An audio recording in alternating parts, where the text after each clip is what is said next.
Since 1982, the National Immigration Forum has been a leader in broadening alliances in support of immigrants and immigration reform. We believe that as much as certain forces want to use it to divide us, immigration is core to our American identity and can help bring our nation together. We are not satisfied working with just one side.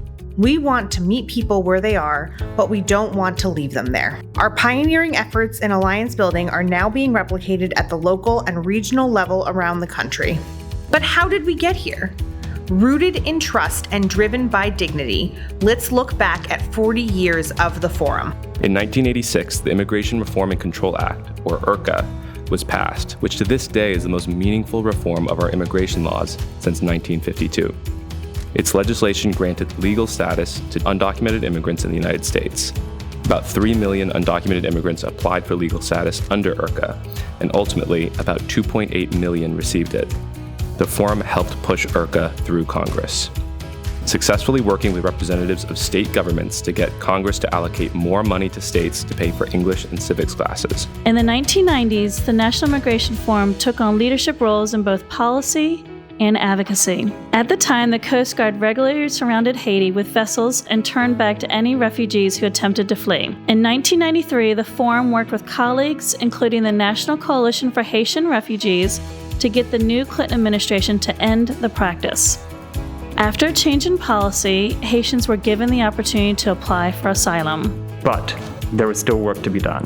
The 90s also saw a rise in anti-immigration legislation, with the 1996 Illegal Immigration Reform and Immigrant Responsibility Act signaling a shift in the debate. At every turn, the Forum pushed back against anti-immigration rhetoric. The 2000s at the National Immigration Forum were all about the movement to pass extensive reform. In 2006, 2007, and 2010, the Forum fought for updated immigration laws, urging Congress to give legal status to undocumented immigrants living in the U.S. and contributing to our economy, leading large rallies, advocating in Congress, and building momentum.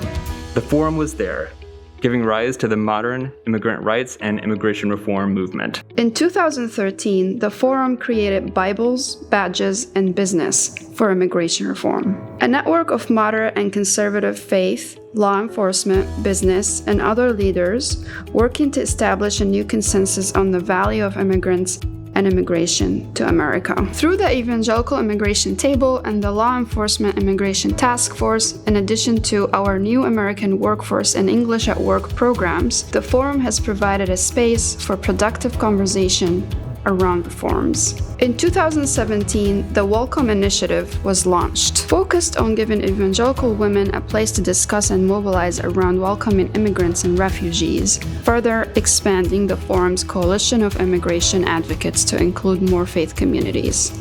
The National Immigration Forum has marked 2022, our 40th anniversary, with a renewed push for common sense changes in our immigration system. Through 2 years of the COVID-19 pandemic, underscoring how essential immigrants are to our economy and to our communities, as well as ongoing refugee crises in Afghanistan and Ukraine, the consensus is stronger than ever that now is the time to pass immigration reforms, which is why the Forum worked to form a broad coalition of groups supporting permanent solutions. The Alliance for a New Immigration Consensus was launched this year and has been gaining momentum ever since. Our work is far from over. We need to keep collaborating to pass meaningful immigration reform. Since 1982, the National Immigration Forum has worked on practical solutions for immigrants and America. As we celebrate 40 years of work, we're excited about what lies ahead. Let's continue to bridge policy and politics to create the solutions necessary for our country and all its residents to prosper.